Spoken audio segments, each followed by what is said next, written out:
This is the lesson for Secondary 1 Math, lesson number 6-4. For this lesson, we're going to look at different functions and how they're affected when we perform certain operations on them. So to start, we're going to graph f of x is equal to 4x minus 8. And I'm going to try to color code things so that you can see what we're doing. So we're going to graph the equation y is equal to 4x minus 8. So we know that we're going to start at negative 8 on the y-axis, and I'm going to go up 4 and over 1.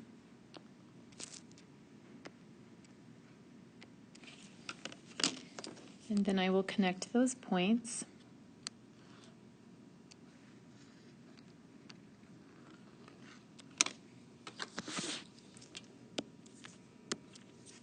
Hopefully your line looks better than that. But that's my f of x, and so I'm going to actually label that as f of x, especially if you're not color coding these, you want to label.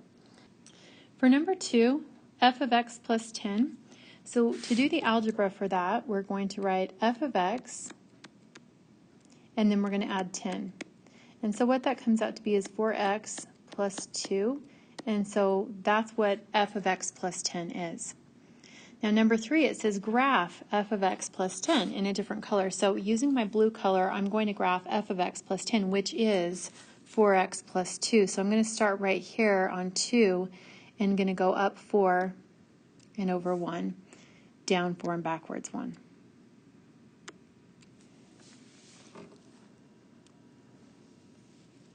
Now as you're doing this, you notice that these lines have a lot in common. Okay, they look similar in a lot of ways. They're parallel because they both have the slope of 4, but they're starting in different places. So if you're comparing the red to the blue, if you look at what happened, number 4, it says what affected having 10 due to the graph. And so if you look, it actually moved all the points up 10. Everything started 10 higher. So where it says be specific, we're going to say the graph shifted up, and then the specific part is going to be the 10. So the graph shifted up 10. Okay, the next thing that we're going to do, number 5, it says find 1/2 of f of x. So we're going to do 1/2, and then f of x, again, it's 4x minus 8. So we're going to simplify that. Half of 4x and half of negative 8. So this is what half of f of x is. Number 6, it says now graph that in a different color. So now I'm going to graph 2x minus 4. So this time my slope is only going to be 2, so you notice that it's not as steep now as it was because my slope changed. And that's what multiplying by 1/2 did. So when I graph that line right there, and then it asks me in the next question, what effect did multiplying 1/2 have on the graph? Be specific. So what did it do? Well, what it did to f of x, so I'm comparing the red with the blue, is instead of starting at negative 8, it started at negative 4. So it made my intercept half as much. So that's one thing. We'll say specifically the y-intercept was half as much. The other thing it did was it adjusted my slope, and so instead of having a slope of 4, it had a slope of only 2. So it made the slope half as steep. So the 1/2 has a lot to do with how that graph is on the paper. Okay, number 8. If g of x is equal to negative 3x plus 6, write the equation g of x equals f of x. So we just write g of x equals, and then f of x. And that's all you have to do for number 8. Now number 9, it says for what value of x is g of x equal to f of x? So what we do there, remember, is we're just going to solve that equation. So if I add 3x to both sides, I'll have 6 equals 7x minus 8. And then if I add 8 to both sides, I'll have 14 is equal to 7x, which means that x is equal to 2. That's the value of x that makes g of x equal to f of x. So that's the answer to number 9. When x is equal to 2, they are equal. Number 10, it says graph g of x equals negative 3x plus 6 in a different color. So I'm going to go up here to my graph, and I'm going to graph negative 3x plus 6. So I'm going to go down 3.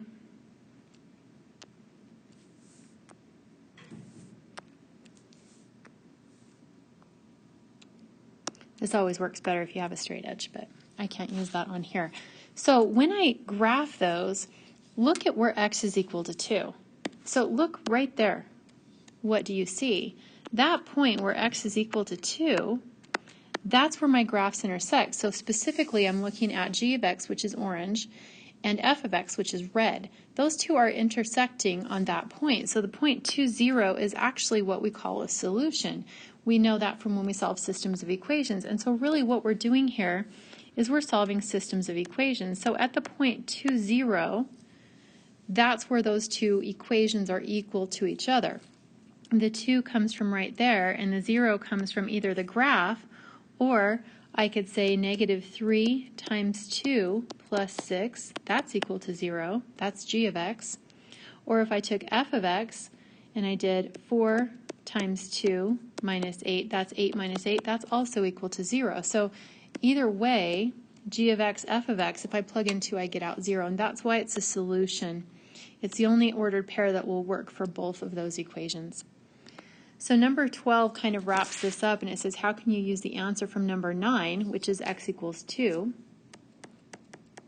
to get the answer to number 11 without graphing? So what you would do is you would plug 2 in to g of x and f of x, and your output for both is 0. So your input is 2 and your output is 0. And so I just showed you how to do that. You plug it in for both of them. In other words, you are doing f of 2 and g of 2, and they're both equal to 0. Okay, on the next page, number 13, we're going to start over, and we're going to do the same type of thing. We're going to be looking at a bunch of different equations. So the first one, g of x equals negative 4/3 x plus 2. So we're going to start at 2. And we're going to go down 4 and over 3, and down 4 and over 3.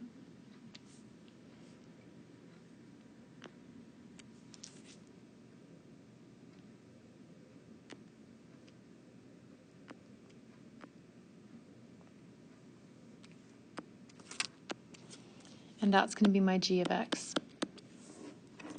Now, number 14, it says, find g of x minus 6. So I'm going to take my g of x, and I'm going to subtract 6. So what that means is, it means negative 4/3 x, and then 2 minus 6 is negative 4. So this is my g of x minus 6. So number 15, now I'm going to graph that. So I'm going to start at negative 4, and again, I'm going to go down 4 and over 3.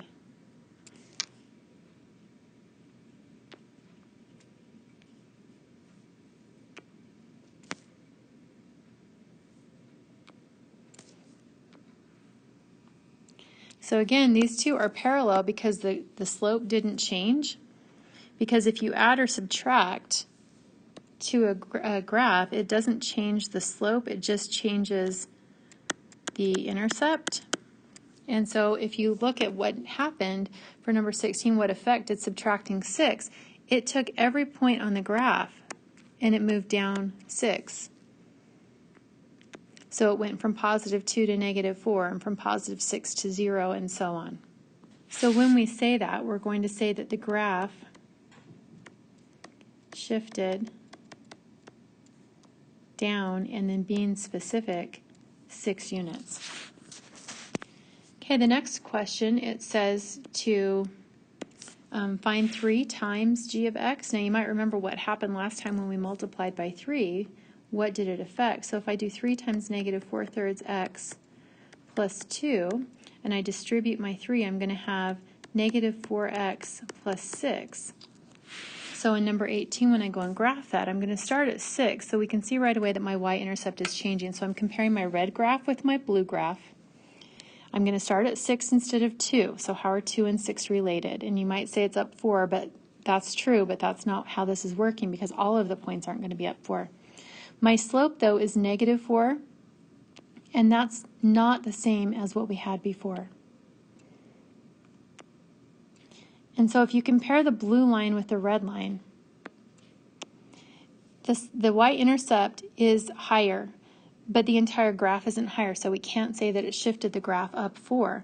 What it did was it made my y-intercept 3 times as much, so 3 times 2 is 6. It also made the graph 3 times steeper. So that's what we're going to say in number 19. So we're going to say that the y-intercept was 3 times more,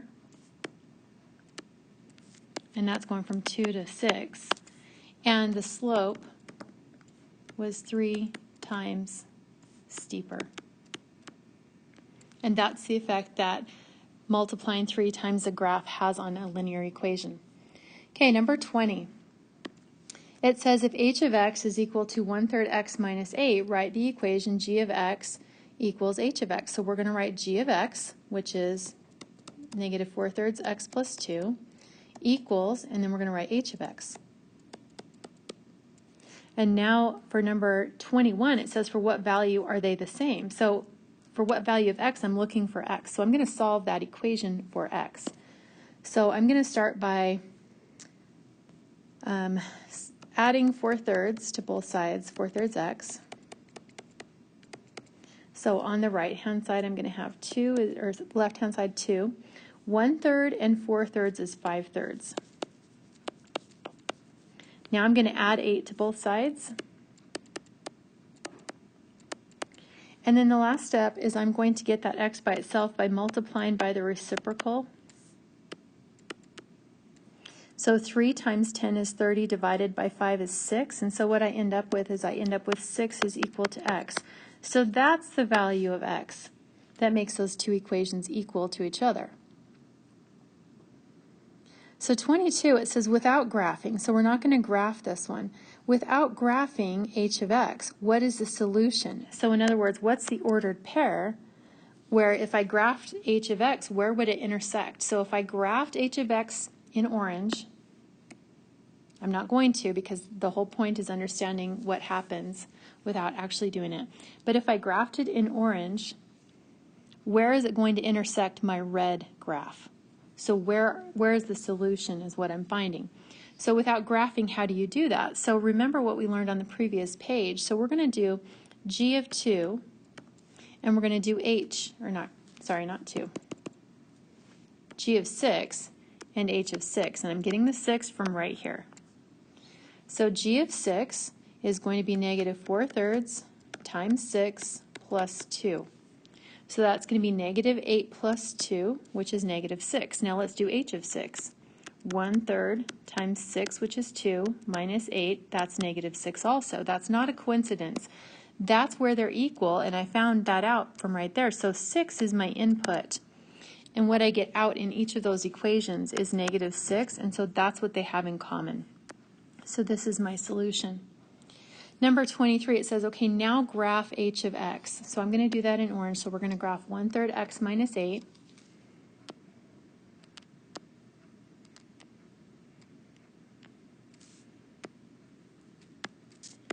And where do they intersect? They intersect right there at 6, negative 6. And so the point of this is to understand the relationship between the algebra and the graphs, and understanding that we're solving systems here. Okay, on the last page, this is going to be a little bit different because if you look at our equation, we're dealing with an exponential equation. So at 24, it says graph f of x equals 2 to the x power. So let's remember what we know. We know that if we have y equals a times b to the x, that's the format of an exponential equation. And so in this case, we have y, or f of x, equals 1 times 2 to the x power, because the 2 to the x, that's the rate part of it. 1 is going to be my y-intercept, because since there's nothing there, it's got to be a 1.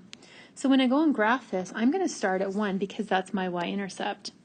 Since my rate is 2, I'm going to double it. So 1 times 2 is 2, 2 times 2 is 4, 4 times 2 is 8, 8 times 2 is 16, and 16 times 2 is 32, so then that's off the graph way up there. Before it was at 1, it was at half of that, and half of that, and half of that. So we're going to be going like this. This is my equation, the picture of it. And so that's going to be my f of x.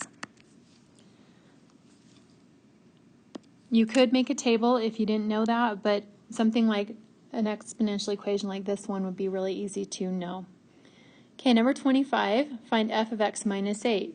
So that means that we're going to say f of x minus 8 is equal to f of x minus 8. Now, because of order of operations, there is nothing more I can do with that. I can't do 2 minus 8. I can't do anything else. So that is my equation. So on number 26, it says, okay, now graph that. This relies on what we learned before. So we're going to take the 2 to the x power, which is in purple, and what does subtracting 8 do to a graph? So hopefully you've learned that it drops it down 8. So if I drop down and go 1, 2, 3, 4, 5, 6, 7, 8, I'm right here at negative 7. I'm not at negative 8 because I was at positive 1 and I go down 8, so now I'm at negative 7. And then it's going to be exactly the same thing. So it's as if this was my 1, I'm going to be going up in the same rate that I did on the other one. So if you look at this, like I have a skip of 1, I go up 2, I go up 4. So I'm going to be doing exactly the same thing because my rate is not changing. And that's something unique about exponentials.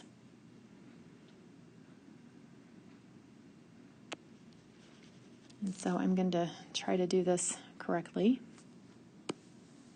Okay, so there's my graph. This is my f of x minus 8. And so what I did is I just kind of mirrored the same thing I did in purple. I just did it in red, but I just started lower. Now, even though the red one might look like it goes up faster, it actually doesn't. My rate is the same, and that's something we want to make sure that we say. So we're going to say that my rate is the same. That is a super important thing to understand.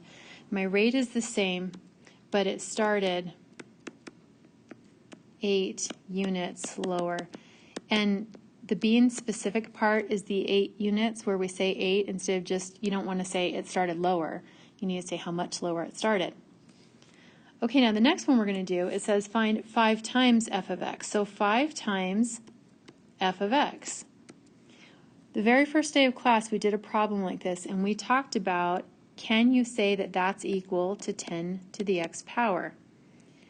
Because of order of operations, that is not true. If you said that x was 3, you'd have 5 times 2 to the third power, which is 5 times 8. And that's not the same as 10 to the third power, which is 1,000. So they're not the same thing. And so what we can't do is we cannot say that that's equal to 10 to the x. What we can do is just leave it like this. That's 5 times f of x. So now the bigger job comes in 29 where we have to graph that. So use what you know about exponential equations. So the 5, that is my initial value. That's where I'm going to start. And then I'm going to double it. So if I take 5 and double it, I'm going to be at 10. And if I take 10 and double that, I'm going to be at 20. And if I'm working backwards, then half of 5 is 2.5, and it's going to go down from there. So what I have now is I've got this exponential equation. But here's the thing. The rate still did not change. This is different than with linear equations. With linear equations, when you multiply by 5, it's going to get 5 times steeper, but this one actually does not get steeper at all. And so again, this is super important that we say that the rate is the same. It's still doubling. The difference is it started 5 times higher. So instead of starting at 1, it started at 5. So we multiplied our y-intercept by 5, but we didn't change the rate. That's a very important distinction. Okay, the next one, number 31, it says if g of x is equal to negative 4x plus 12, then write the equation f of x equals g of x. So we're going to write f of x, which is 2 to the x power, equals negative 4x plus 12. Number 32, it says graph g of x. negative 4x plus 12. So we're going to start at 12. We're going to go down 1, 2, 3, 4, and over 1. We're going to go down 4 and over 1. You see an intersection right there. Down 4 and over 1. Now it intersects with the red one. So we see as we graph this orange line, it's intersecting with the blue and the purple and the red at various places. So the next question is, it says, what is the solution? So my solution to f of x and g of x, this is where it's helpful to have your lines labeled, but my f of x is the purple, and I want to know where the f of x and the g of x are intersecting, and that's going to be right here. And so what's that ordered pair? That ordered pair is 2, 4. Now the good thing about being able to graph it is right now you do not have the skills necessary to be able to solve that equation 2 to the x equals negative 4x plus 12 algebraically. That will come in secondary 3. But you do have the skills to graph each one of them and understand that the intersection is the solution. So now in 34 it says show that your answer is a solution. So we're going to do f of 2 and we are going to expect that we will get 4, and we're going to do g of 2 and we're going to expect to get 4. So we'd better get 4 for both of those or else something's wrong with our solution. So if I do f of 2, I'm going to take the 2 to the second power, and yep, that's 4.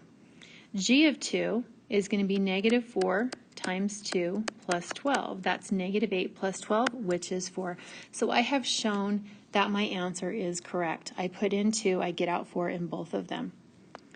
Okay, and last is number 35. D of x equals 5 to the x power, h of x negative 1.5 x plus 28. If x is equal to 2, so I'm giving you the input, for d of x equals h of x, what point is the solution? So I'm looking for an ordered pair, and I know my x will be 2. If the two equations are equal, it has to be the same in both. So I'm going to say 5 to the second power, that's d of 2, and that's 25. Let's do h of 2. That's negative 1.5 times 2, that's negative 3, plus 28, that is also 25. So my solution, if I was to graph d of x and h of x, which we're not going to, but if I was going to, they would intersect at 2, 25.